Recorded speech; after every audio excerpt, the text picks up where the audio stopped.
குறிப்பாக 2 அம்சங்களை நான் அதில் பார்க்கிறேன்.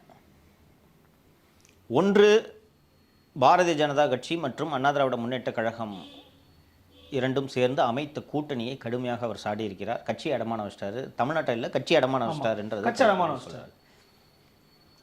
அது குறித்து அவர் ஏன் கவலைப்பட வேண்டும் என்பதுதான் எனக்கு புதிதாக உள்ளது. அவரோட ஸ்பீச் ரைட்டர்ஸ் இது அவருடைய கருத்தாக நான் பார்க்கவில்லை. என்னன்னா, டெலிபிராம்டரில் என்ன இருந்தாலும் படிச்சிருவார்.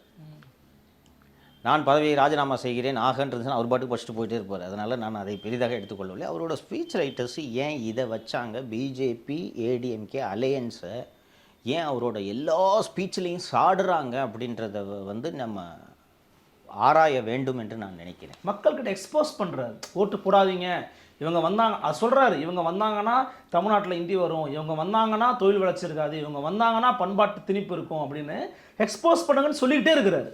சொல்லிட்டு இருக்காரு.